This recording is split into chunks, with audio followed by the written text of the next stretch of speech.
आप सभी के सामने एक बार फिर से उपस्थित हो नई नई खबरों के साथ न्यूज़ मोमेंट की तरफ से। और स्वागत करती हूँ आपका न्यूज़ मोमेंट हिंदी में। तो बढ़ते हैं खबरों की तरफ।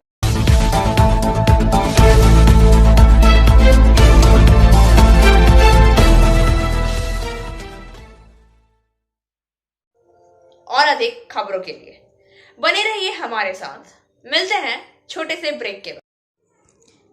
PSJ TVS Asansol mobile number 8695607709, toll free number 1800123399999। India's first scooter, play smart play pick. Mumbai police की साइबर सेल ने एक को हिरासत में लिया। विवादास्पद बुल्ली बाई ऐप के सिलसिले में बेंगलुरु के इंजीनियरिंग छात्र।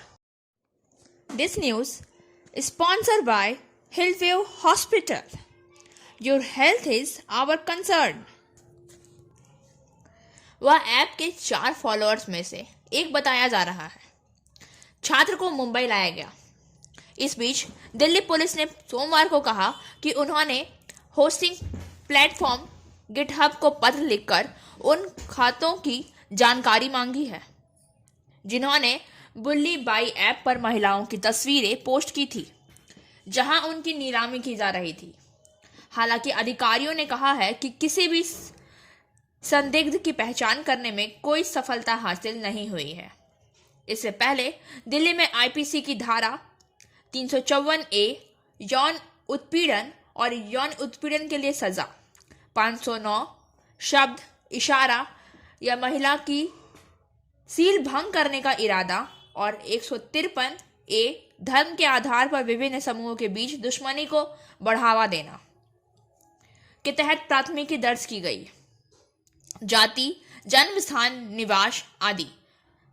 दक्षिण पूर्व जिले के साइबर अपराध पुलिस स्टेशन में एक महिला की शिकायत के आधार पर जो नीलामी का हिस्सा थी, अधिकारियों ने कहा है कि वे उन खातों की पहचान करने की कोशिश कर रहे थे जो तस्वीरें अपलोड करने में शामिल हैं और शिकायत दर्ज होने के बाद निष्क्रिय कर रहे हैं। यह घटना उसी होस्टिंग प्लेटफॉर्म पर एक समान ऐप सुल्ली डील्स अपलोड किए जाने के 6 महीने बाद हुई और मुस्लिम महिलाओं की तस्वीरें उनकी सहमति के बिना पोस्ट की गई। 1 जनवरी को मुंबई क्षेत्र के साइबर पुलिस स्टेशन से संबंधित ट्विटर हैंडल और बुल्ली बाई के डेवलपर के खिलाफ आईपीसी की धारा 153A 153B राष्ट्रीय एकता के लिए पूर्वाग्रही आरोप 295A के तहत अपराधियों के लिए प्राथमिकी दर्ज की गई। धार्मिक विश्वासों का अपमान करना, 354D पीछा करना और 509 शब्द, हाव भाव या किसी महिला का के सील का अपमान तरीके का इरादा।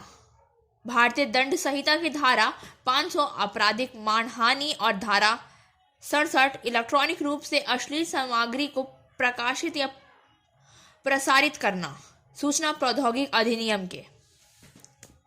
दिल्ली में कोविड-19 के बढ़ते मामलों से निपटने के लिए सरकारी कार्यालयों में सप्ताहांत में कर्फ्यू और वर्क फ्रॉम होम लागू रहेगा। This news is sponsored by India international school. Manish Sisodia ने आज नई पाबंदियों पर बैठक के बाद यह बात कही। उन्होंने कहा कि बसें और दिल्ली मेट्रो पूरी क्षमता से चलेगी। उन्होंने यह भी कहा है कि अधिकांश कार्यालयों को अपने आधे कर्मचारियों को घर से काम करना होगा। दिल्ली आपदा प्रबंधन प्राधिकरण ने दिल्ली में सकारात्मकता दर के साथ 2 सीधे दिनों के लिए 5% से ऊपर रहने के साथ नए प्रतिबंधों का निर्णय लेने के लिए मुलाकात की। एक ऐसा स्तर जो रंग कोडित ग्रेडेड रिस्पॉन्स एक्शन प्लस के तहत रेड अलर्ट को ट्रिगर करता है।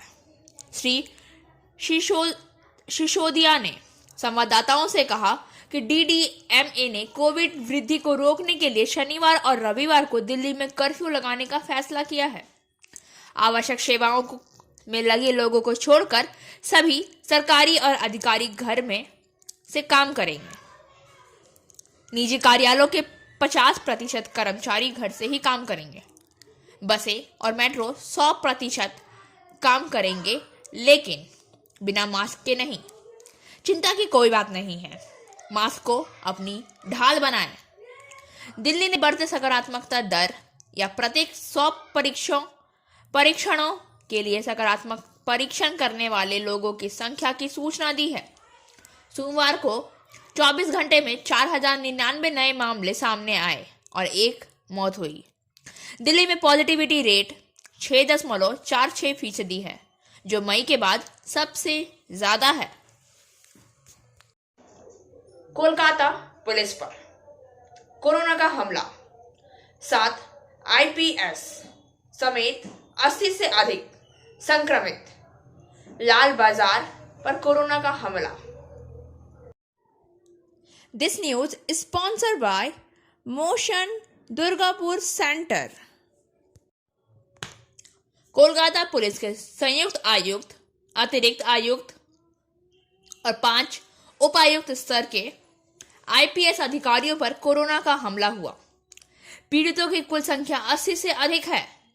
मंगलवार को तीनों लोगों की नई रिपोर्ट पॉजिटिव आई है। नतीजतन आईपीएस पीड़ितों की संख्या 7 हो गई। राज्य में कोविड संक्रमणों की संख्या बढ़ती जा रही है। शहर के कई सरकारी और निजी अस्पताल में डॉक्टर और स्वास्थ्य कर्मियों में हाल ही में कोरोना का पता चला है। संक्रमण का सबसे ज्यादा रेट कोलकाता में है। स्वास्थ्य मंत्रालय के आंकड़ों के मुताबिक 28 दिसंबर से 1 जनवरी तक कोलकाता में संक्रमण दर 29.08% थी। एक निजी अस्पताल में 33 लोग कोरोना से संक्रमित हैं, जबकि एक सरकारी अस्पताल में 61 लोग संक्रमित हैं। राज्य सरकार ने रविवार को राज्य भर में कई सख्त प्रतिबंध लगाने की घोषणा की, क्योंकि राज्य में कोरोना संक्रमण का ग्राफ बढ़ रहा है। ये सभी पाबंदियां सोमवार से जारी की गई है। ट्रांसमिशन दर के मामले में कोलकाता सबसे ऊपर है। मेयर फिरहाद हकीम ने सोमवार को शहर में 25 माइक्रो कंटेनमेंट जोन बनाने की घोषणा की है। 3 सेफ होम भी लॉन्च किए हैं। इस बीच कई पुलिस अधिकारियों के पॉजिटिव होने की खबर से प्रशासन चिंतित है। इस परिस्थिति के बाद भी लोग सावधान नहीं हो रहे हैं। पुलिस जनता की सेवा इस विषम परिस्थिति में भी कर रही है। म्युनिसिपल इलेक्शन में रोड शो, पद यात्रा पर रोक। डोर टू डोर में रहेंगे सिर्फ 5 लोग। आसनसोल नगर निगम समेत 4 नगर निगम का चुनाव 22 जनवरी को होगा, लेकिन कोरोना के मद्देनजर चुनाव आयोग ने उम्मीदवारों के लिए कुछ निर्देश जारी किए हैं। आयोग के निर्देश के अनुसार कोई रोड शो या पद यात्रा नहीं होगी। पिछले चुनाव में शाम 4 बजे तक रोड शो हुआ। इस बार कार, बाइक, रैली सभी पर रोक लगा गया है। ऐसे में पहले अनुमति लेने पर भी रोड शो रद्द करना पड़ेगा। प्रत्येक नगर पालिका में नोडल स्वास्थ्य अधिकारी नियुक्त किया गया है। उम्मीदवार, मतगणना एजेंट, मतदान अधिकारी सभी को डबल या सिंगल वैक्सीन का टीका लगवाना चाहिए।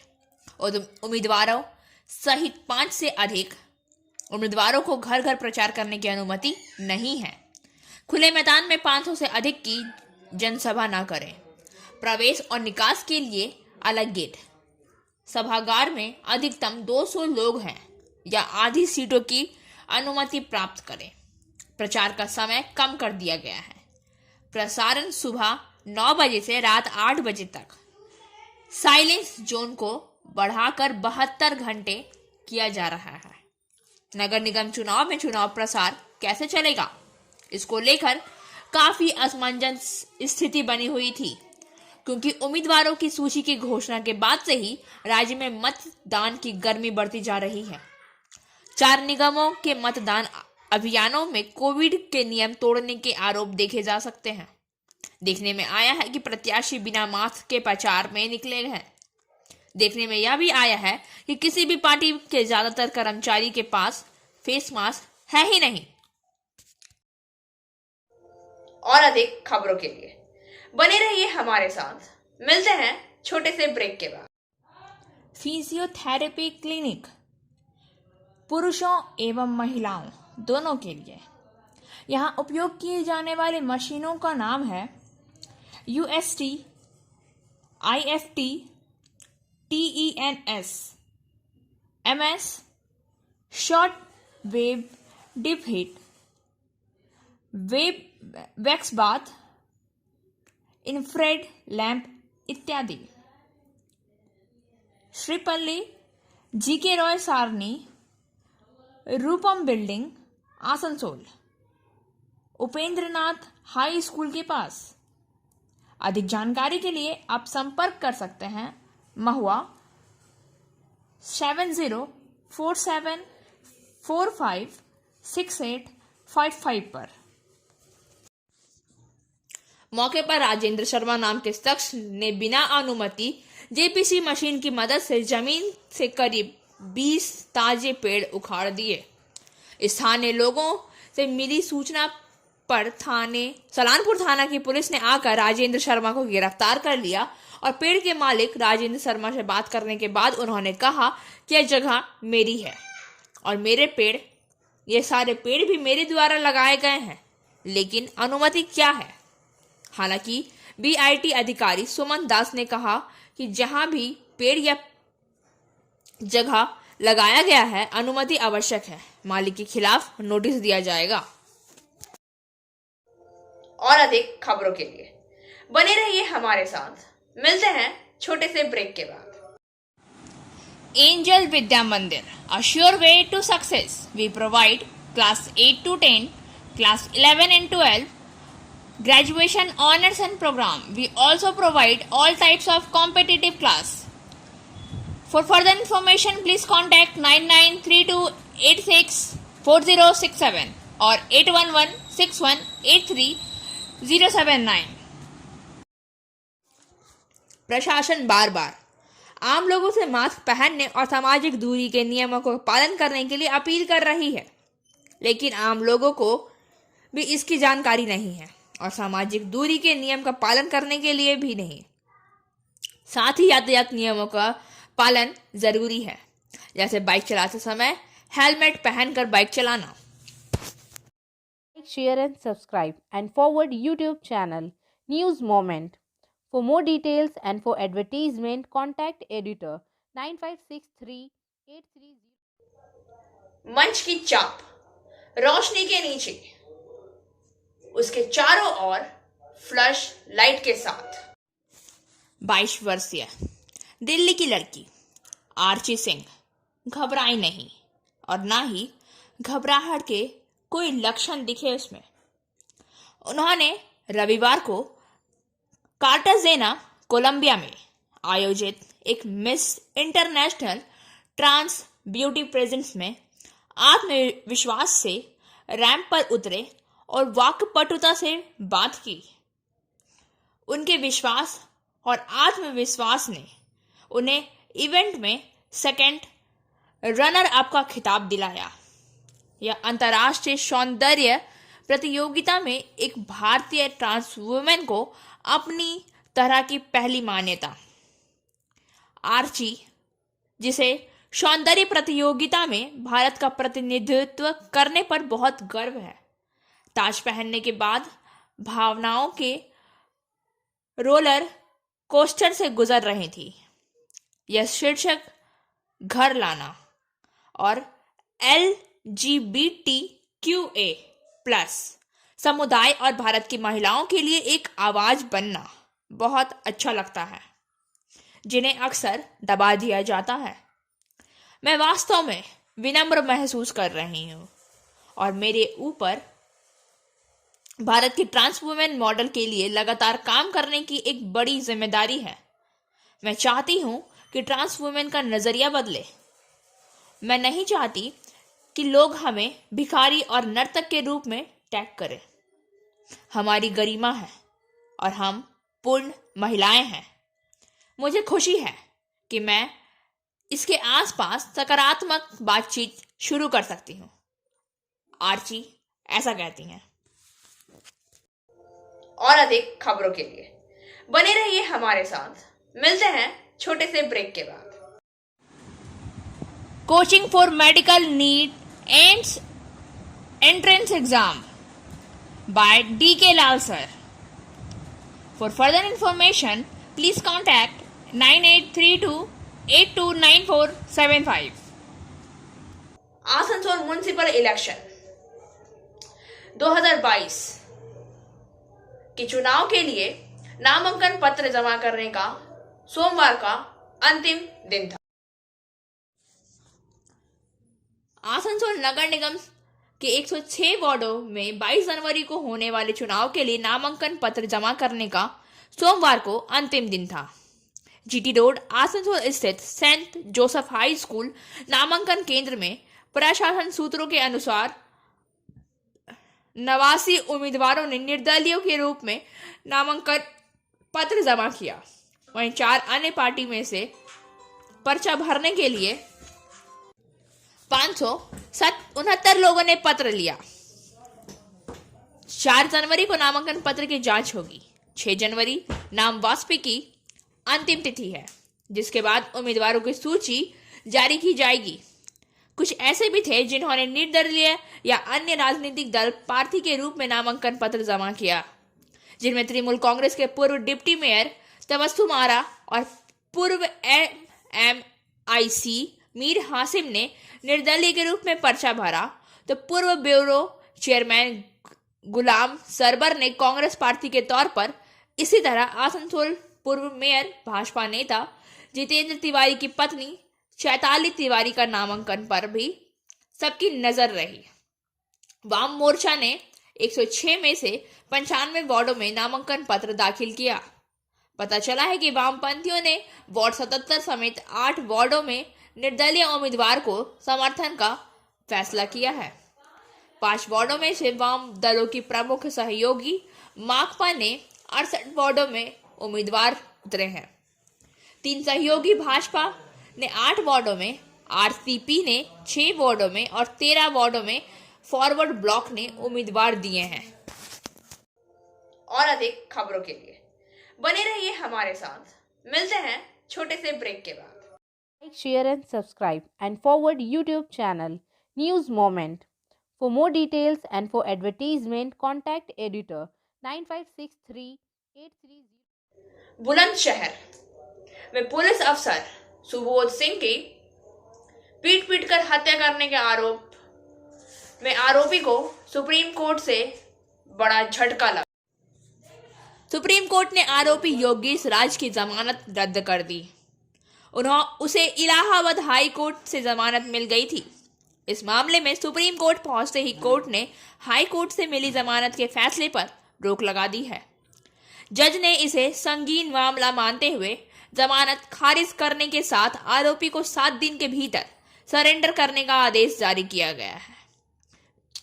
सुप्रीम कोर्ट से जमानत को लेकर सुनवाई की गई। इस दौरान जस्टिस संजय किशन कौल और जस्टिस MM सुंदरेश ने आदेश में कहा कि मामला काफी गंभीर है, जहां गौ हत्या के बहाने एक पुलिस अधिकारी की पीट कर हत्या कर दी गई। प्रथम दृष्टया यह उन लोगों का मामला है जो कानून अपने हाथ में ले रहे हैं। और अधिक खबरों के लिए बने रहिए हमारे साथ। मिलते हैं छोटे से ब्रेक के बाद। Biofina, drink healthy, stay healthy, lychee flavor. For trade inquiry, mail care@rkmgroup.in. Contact toll-free number 1800-258-7060. 10 PM तक आरंभ होने वाली सभी लोकल ट्रेन सेवाओं का परिचालन। आसनसोल समूचे पश्चिम बंगाल में 15 जनवरी 2022 तक अपराह्न 22 बजे तक विभिन्न स्टेशन से आरंभ होने वाली लोकल ट्रेनें 50% बैठने की क्षमता के साथ चलेगी, अर्थात 22 बजे तक के बाद प्रतिबंध लागू रहेगा, जबकि अन्य कोचिंग ट्रेन अर्थात मेल एक्सप्रेस ट्रेन, लंबी दूरी की पैसेंजर ट्रेनें आसनसोल मंडल में अपने निर्धारित समय सारणी के अनुसार चलेगी। कोविड-19 संबंधी समस्त प्रोटोकॉल्स और सभी आवश्यक सुरक्षात्मक उपाय यथा मास्क का पहनना, सामुदायिक दूरी बनाए रखना आदि का पालन कड़ाई के साथ किया जाएगा। परिणाम स्वरूप ट्रेन संख्या 03578 साइथिया अंडाल मेमू पैसेंजर रद्द रहेगी। ट्रेन संख्या 03530 आसनसोल वर्धमान मेमू पैसेंजर रद्द रहेगी। ट्रेन संख्या 3529 वर्धमान आसनसोल मेमू पैसेंजर रद्द रहेगी। दुर्गापुर में रात का कर्फ्यू। पुलिस रात 10 बजे के बाद घर से बाहर निकल रहे लोगों से रोककर पूछताछ कर रही है। সাহেব আজকে কি করলেন, মানে রাস্তায় নেমেছেন? দেখছি আমরা নাইট কারফিউ শুরু হয়েছে তো দেখছি, প্রথম দিন আছে, আমরা স্ট্রিক্ট এটা আমরা দেখছি। স্যার কতজনকে আটক করলেন এখনো পর্যন্ত? কিছু হয়েছে, ফিগারটা আমার কাছে মানে 5-7 জন হয়েছে। আজকে কি সচেতন করছেন নাকি সচেতন করে দিচ্ছি, মানুষকে সচেতন করা হচ্ছে। স্যার এটা চলবে এখন? হ্যাঁ, এটা তো এখন চলবে, আমাদের ডিউটি তো এটা। মাস্ক যাতে পরে, সোশ্যাল ডিস্টেন্সিং, তো স্যানিটাইজার সব কিছু। রাতে যেন না বেরোয় সেটা বলছেন? হ্যাঁ অবশ্যই, রাতে যাতে এমার্জেন্সি সার্ভিস ছাড়া রাতে কেউ বেরোবে না। এমার্জেন্সি সার্ভিস তো সবসময় আছে, আমরা আছি রাস্তায় মানুষকে হেল্প করার জন্য সবসময়। ঠিক আছে, ঠিক। और अब बारी आज के SMS ऑफ द मोमेंट की। You have to do what is right for yourself, nobody else is walking in your shoe. आपको वही करना है जो आपके लिए सही है, क्योंकि कोई भी आपके पहने हुए जूते पहनकर चल नहीं सकता है। खबरों का सिलसिला यहीं समाप्त होता है। वक्त हो गया है आपसे विदा लेने का, लेकिन उससे पहले please like, share and subscribe our YouTube channel and don't forget press the bell icon for further notification.